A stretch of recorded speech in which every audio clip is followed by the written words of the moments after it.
Jadi hari ini seperti yang sudah Ibu sampaikan, dan juga di dalam PPT tertulis bahwa kita akan belajar mengenai Christ, Church, and Holy Spirit.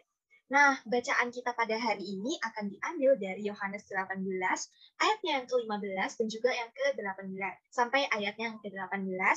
Dan kemudian kita juga akan belajar mengenai Kisah Para Rasul 4, ayat 13 sampai yang ke-22.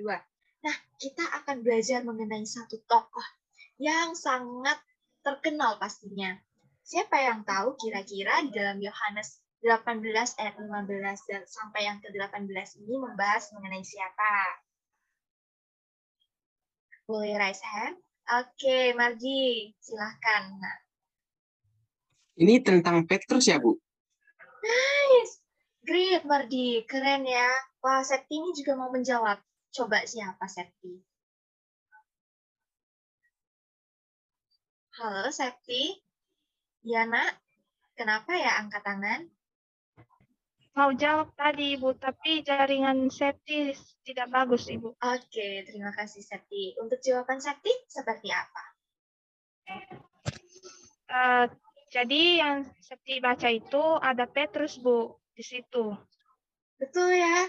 Coba beri aplaus untuk Mardi dan juga Septi.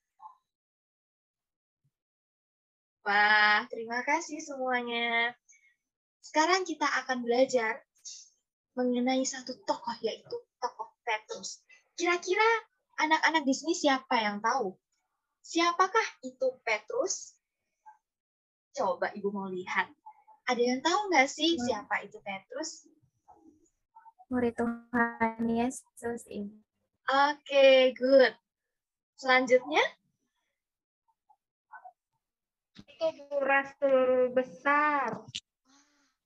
Oh. Untuk yang lain, mau jawab nggak? Masih banyak banget loh tentang kisah Petrus ini. Oke, Angel, silahkan. Dulu dia ini nih, penjala ikan ya. Oke, betul sekali. Dia adalah seorang nelayan. Nah, apa yang paling kalian ingat mengenai si Petrus ini? Apakah kalian mengingat sebuah kisahnya? Salah satu kisahnya. Ayo, ada yang ingat gak ya siapa di sini yang sekolah minggu? Oke, Septi. Silahkan, Nak. Ayam berkokok, Ibu. Jadi ayam berkokok nanti Petrus tidak kenal Yesus, pura-pura tidak kenal Yesus, Ibu. Oke, betul sekali. Kita akan lanjut ya mengenai Petrus ini tadi. Siapakah Petrus? Sudah selesai kita jawab semuanya. Maka sekarang kita akan ke Yohanes 18 ayat yang ke-15 sampai yang ke-18. Nah, di sini Ibu ingin bahwa kita semua membacanya secara bersama-sama. Apakah PPT Ibu sudah terlihat ya? Sudah, Ibu. Apakah sudah terlihat? Oke. Kita akan baca bersama-sama mengenai Yohanes 18 ayat yang ke-15 sampai yang ke-18. Yohanes 15, Ibu akan membacanya yang pertama, kemudian kalian akan membacanya ayat yang ke-16 dan Ibu 17, dan kemudian kalian yang terakhir ayat yang ke-18. Simon Petrus dan seorang murid lain mengikuti Yesus. Murid itu mengenal imam besar dan ia masuk bersama-sama dengan Yesus ke halaman istana imam besar. Ayat yang ke-16.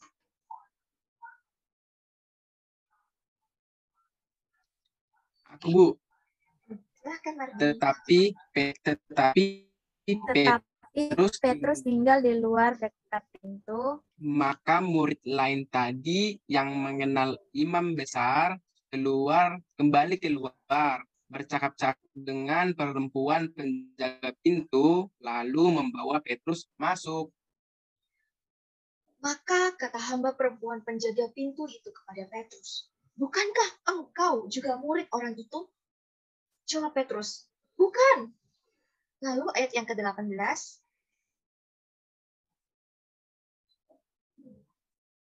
Coba Mutiara.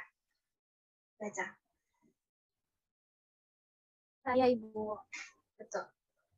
Sementara itu, hamba-hamba dan penjaga-penjaga bait Allah telah memasang api arang sebab hawa dingin waktu itu, dan mereka berdiri berdiam di situ.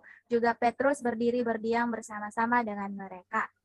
Oke, terima kasih pembacaan Alkitab kita sampai di sini. Nah, kita dapat mengetahui bahwa di sini Petrus telah apa? Ada yang tahu? Petrus telah menyangkal. Apa itu menyangkal? Seperti yang Septi bilang tadi, bahwa menyangkal itu pura-pura tidak mengenali. Nah, di sini kita melihat adanya pertama, penyangkalan Petrus yang pertama. Nah, di sini yang Petrus adalah yang berjubah warna biru. Kemudian perempuan yang bertanya ialah yang memakai jubah coklat. Di sini tanya perempuan itu kepada Petrus, bukankah engkau juga murid orang itu? Nah, kemudian apa yang tadi kita baca bahwa jawab Petrus adalah, coba teman-teman atau murid-murid semua, anak-anak semua menjawabnya. Jawabnya Petrus apa? Bukan, Ibu. Bukan. Bukan. Nah, di sini kita dapat melihat penyangkalan Petrus yang pertama. Kita hitung satu persatu. Kemudian yang kedua. Di sini Petrus ditanya lagi oleh seorang perempuan. Nah, Petrus ditanya oleh perempuan itu. Penyangkalan Petrus yang kedua. Betul sekali. Nah, jawab tanya perempuan itu kepada Petrus. Bukankah engkau juga seorang muridnya? Lalu jawab Petrus apa? Ada yang tahu nggak? Kira-kira Petrus itu menjawab, iya aku muridnya. Atau bukan, aku bukan muridnya. Ada yang tahu? Jawab Petrus? Bukan, Bu. Katanya bukan tadi yang kita baca, Bu. Betul sekali. Great, Mardi. Wah, Mardi di sini aktif sekali ya. Coba beri aplaus dulu kepada Mardi. Thank you semuanya.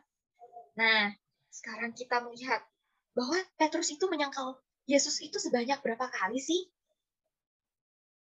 Ada yang tahu? Coba. Mana ya ini?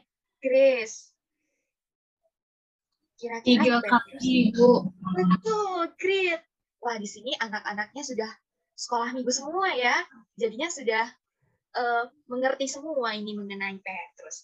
Oke, nah di sini ketika itu Petrus melihat ada seorang kerabat dari imam besar, dari prajurit yang telah dipotong telinganya. Ada yang ingat mengenai ketika Kristus ditangkap di Taman Getsemani? Jadi di sini ada kerabat dari seorang prajurit itu. Nah, kerabatnya ini mengenal dari seorang Petrus ini. Jadi dia mengingat Petrus, sepertinya saya pernah melihatnya di Taman Getsemani bersama dengan Yesus pada saat itu. Lalu tanya orang itu kepadanya. Penyangkalan Petrus yang ketiga. Tanya kerabat prajurit itu. Bukankah engkau melihat di taman itu bersama-sama dengan dia? Dia di sini berarti Yesus. Lalu kembali lagi Petrus membuat Yesus bersedih. Dengan menjawab apa? Bukan. Penyangkalan Petrus yang ketiga ini. Kemudian dia mengingat kembali bahwa Kristus pernah mengingat perkataan dari seorang gurunya itu, yaitu ketika Yesus memperingati bahwa sebelum ayam berkokok, engkau telah menyangkal aku sebanyak 3 kali. Di sini respons Petrus seperti apa? Petrus menangis, kemudian Petrus bersedih, menyesal. Dia menyesal. Tunggu. Tetapi kisah Petrus ini tidak berhenti sampai di situ aja, anak-anak. Kita melihat bahwa melalui penyesalan Petrus ini, dia mendapatkan anugerah. Roh Kudus bekerja di dalam Petrus, sehingga Petrus akan menjadi seorang rasul yang besar dan menjadi pengabar Injil Kristus yang akan memenangkan banyak sekali jiwa. Ini adalah sebuah anugerah yang sangat besar ketika adanya pertobatan. Hingga melalui Petrus ini kita melihat di dalam Matius 16 ayat yang ke-18 bahwa Kristus berkata akan mendirikan gereja di atas batu karang. Artinya Petrus dipakai oleh Allah untuk mendirikan suatu gereja di atas batu karang. Jadi kita juga harus sama-sama belajar dari tokoh Petrus ini untuk apa? Untuk bertobat dari segala apa yang sudah kita lakukan selama ini. Mungkin kita selama ini pernah menyangkal daripada Yesus. Kita harus segera bertobat dan meminta belas kasihan kepada Roh Kudus untuk memampukan kita berbalik, bertobat. Karena pertobatan itu adalah sebuah anugerah yang sangat besar. Di sini kita dapat belajar bahwa Petrus telah menjadi jemaat daripada gereja. Siapa kepala gereja? Kristus adalah kepala gerejanya. Jadi kita bersama-sama mau mengambil waktu untuk berefleksi. Silahkan kalian tuliskan refleksi tersebut di dalam buku tugas kalian. Nah, nanti kerjakan ya. Oke.